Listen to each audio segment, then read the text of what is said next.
எல்லாருக்கும் வணக்கங்க.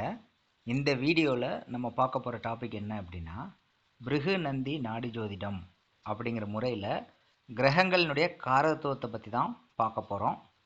இது ஒரு ஆங்கில புஸ்தகத்தில் இருக்கக்கூடிய காரகத்துவங்களை எடுத்து உங்களுக்காக நான் எக்ஸ்பிளைன் பண்ணுறேன்.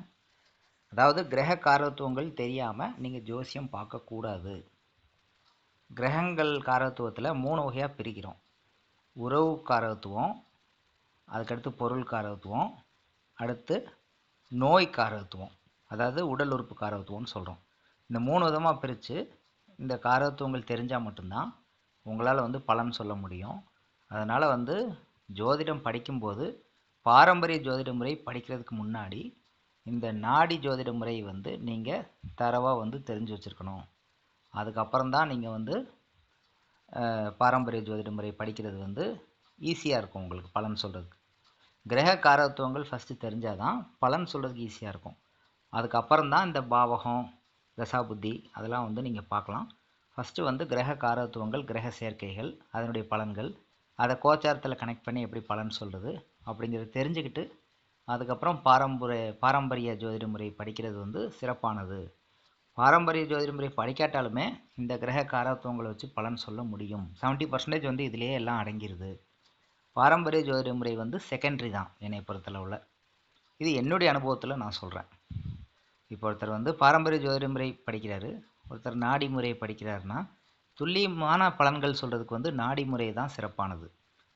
இதுக்கு அடுத்து அட்வான்ஸ் லெவலில் நீங்கள் பாரம்பரிய ஜோதிட முறை படிக்கிறது சிறப்பு அப்படிங்கிறது தான் என்னுடைய கருத்து. இப்போ ஒவ்வொரு கிரகமும் என்ன காரகத்துவத்தை குறிக்குது அப்படின்னு பார்ப்போம். இப்போ இங்கே பார்த்தீங்க அப்படின்னா ஆண்களுக்கு அப்படின்னு போட்டிருக்கு ஃபார் மேல். அவங்களுக்கு பார்த்தீங்கன்னா குரு அப்படிங்கிறது தான் ஆணை குறிக்கக்கூடிய கிரகம். அடுத்து பார்த்தீங்கன்னா பெண்களுக்கு ஃபீமேல், பெண்களுக்கு சுக்கிரன் தான் அந்த பெண்ணை குறிக்கக்கூடிய கிரகம். அப்போ ஒரு ஆண் ஜாதகத்தில் குருவை வச்சு தான் நீங்கள் பலன் சொல்லணும். பெண்களுக்கு பெண் ஜாதகத்தில் சுக்கிரன் வச்சு தான் பலன் சொல்லணும். ஆண் ஜாதகர் அப்படிங்கிறது குரு, பெண் ஜாதகி அப்படிங்கிறது சுக்கிரன். இதை நீங்கள் தெரிஞ்சுக்கோங்க. அடுத்து படிப்பு அப்படின்னா எஜுகேஷன். இந்த எஜுகேஷன் படிப்பை குறிக்கக்கூடிய கிரகம் பார்த்தீங்க அப்படின்னா மெர்க்குரி அப்படின்னா புதன். அப்போ ஒருத்தர் படிப்பை பற்றி கேட்குறாரு அப்படின்னா புதன் கெட்டு போயிடுச்சு அப்படின்னா அவருக்கு படிப்பு வராதுன்னு சொல்லுங்கள். அடுத்து பார்த்தீங்க அப்படின்னா ப்ரொஃபஷன் அப்படிங்கிறது அவருடைய தொழிலுக்கு காரக கிரகம் சனி கெட்டுப்போச்சா தொழிலில் சிக்கல் இருக்கும், தொழில் தடை வரும் அப்படின்னு சொல்லுங்கள் தைரியமாக. அடுத்து பிஸ்னஸ்க்கு காரக கிரகம் மெர்க்குரி அண்டு சேட்டன், புதனும் சனியும். பிஸ்னஸ் பண்ணணும், நீங்கள் பிஸ்னஸ் ஸ்டார்ட் பண்ணிங்கன்னா பார்ட்னர்ஷிப்பில் தான் பிஸ்னஸ் ஸ்டார்ட் பண்ணணும். அந்த பிஸ்னஸ் ரன் பண்ணுறதுக்கு பேச்சு திறமை வேணும். அப்போ பேச்சு திறமை, கம்யூனிகேஷன் அப்படிங்கிறது புதன், தொழில் அப்படிங்கிறது சனி. அப்போ புதன் சனி காம்பினேஷன் இருந்தது அப்படின்னா நிச்சயமாக நீங்கள் பிஸ்னஸ் பண்ணலாம் அப்படின்னு சொல்லுங்கள். புதனும் சனியோ அஸ்தங்கத்திலேயோ வக்கரமாகவோ இருந்தால் பண்ணாதீங்கன்னு சொல்கிறோம். அடுத்து பார்த்தீங்க அப்படின்னா லேண்ட் அப்படிங்கிறது மெர்க்குரி, காலி நிலம் அப்படிங்கிறது புதன், வீட்டு நிலம் அப்படிங்கிறது செவ்வாய், வீடு அப்படிங்கிறது சுக்கிரன், விவசாய நிலம் அப்படிங்கிறது சனி.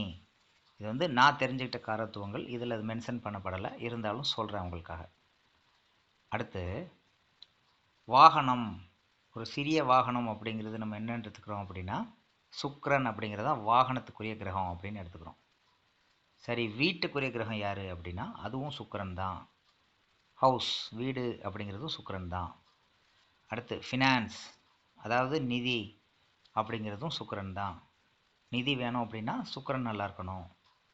அடுத்து எல்டர் பிரதர் அப்படிங்கிறது மூத்த சகோதரன், அது எந்த கிரகத்தை குறிக்குது அப்படின்னா சனி. அடுத்து 2வது சகோதரன் அப்படிங்கிறது யார் அப்படின்னா செவ்வாய். ஒரு வீட்டில் 3 அண்ணன் தம்பி இருக்காங்க. முதல் அண்ணனை சனியாகவும், 2வது இருக்கக்கூடிய அண்ணனை செவ்வாயாகவும், கடைசியாக இருக்கக்கூடிய கடைக்குட்டி அதாவது கடைசியாக இருக்கக்கூடிய சகோதரனை வந்து புதனாகவும் நம்ம வந்து எடுத்துக்கிறோம். நாடி முறையில் இந்த மாதிரி தான் நீங்கள் எடுத்துக்கணும். அப்படி எடுத்துக்கிட்டால் தான் பலன் சொல்கிறதுக்கு கரெக்டாக இருக்கும். அடுத்து எல்டர் சிஸ்டர், அதாவது வந்து மூத்த சகோதரி அப்படிங்கிறது சந்திரனாக எடுத்துக்கிறோம். அடுத்து பார்த்தீங்கன்னா ரெண்டாவது சகோதரி அப்படிங்கிறது வந்து சுக்கிரனை எடுத்துக்கிறோம். அடுத்து மூன்றாவது சகோதரி அப்படிங்கிறத புதனை எடுத்துக்கிறோம். அப்போ மூத்த சகோதரி சந்திரன், ரெண்டாவது சகோதரி சுக்கிரன், மூன்றாம் சகோதரி புதன் அப்படின்னு எடுத்துக்கிறோம். புரியுதா? ஆண்களில் அதாவது கூட உடன்பிறப்புகளை சொல்லும்போது முதல் அண்ணன் வந்து சனி, ரெண்டாவது அண்ணன் வந்து செவ்வாய், மூணாவது அண்ணன் வந்து அதாவது கடைக்குட்டி வந்து புதன். அதே மாதிரி பெண்களில் மூத்த சகோதரி அப்படிங்கிறது சந்திரன், ரெண்டாவது சகோதரிங்கிறது சுக்கிரன், இளைய சகோதரி கடைசியாக இருக்கக்கூடிய சகோதரி வந்து புதன். புதன் வந்து ஆண் தன்மை பெண் தன்மை ரெண்டு தன்மை கொண்டதுனால ரெண்டுக்குமே வரும். அடுத்து மனைவியை குறிக்கக்கூடிய கிரகம் சுக்கிரன். அடுத்து பெண் ஜாதத்தில் கணவனை குறிக்கக்கூடிய கிரகம் செவ்வாய். அடுத்து தந்தையை குறிக்கக்கூடிய கிரகம் சூரியன். தாயை குறிக்கக்கூடிய கிரகம் சந்திரன்.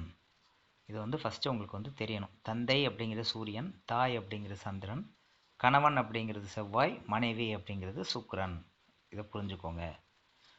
முதல் குழந்தை அப்படிங்கிறத நீங்கள் சூரியன் அப்படின்னு எடுத்துக்கலாம். முதல் குழந்தை அது சூரியன்.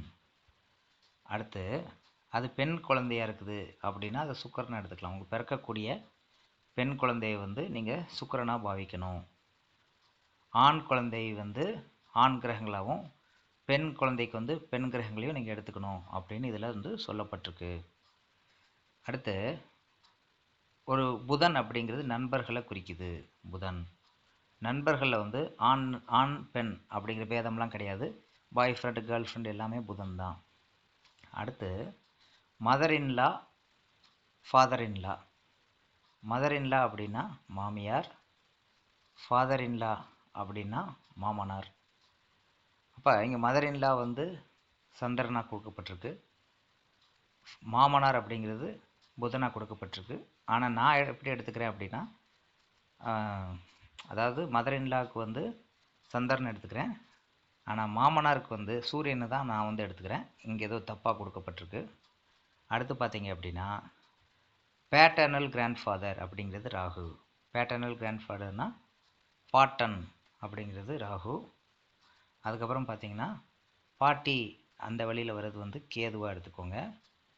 தாய் மாமன் அப்படிங்கிறத வந்து நீங்கள் எப்படி எடுத்துக்கணும்? புதனாக எடுத்துக்கணும்.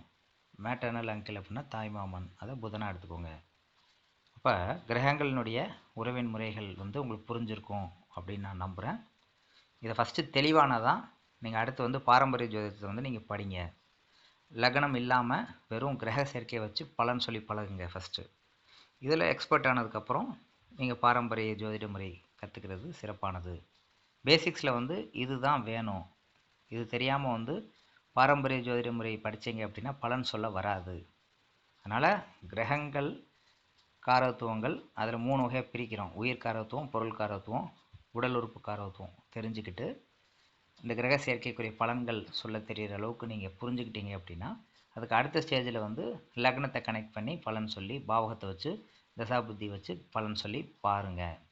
இந்த பதிவு வந்து யூஸ்ஃபுல்லாக இருக்கும்னு நான் நினைக்கிறேன். இந்த மாதிரி சிம்பிளான விஷயங்களை வந்து வரும் வீடியோக்குள்ளே நம்ம அடுத்தடுத்து பார்ப்போம்.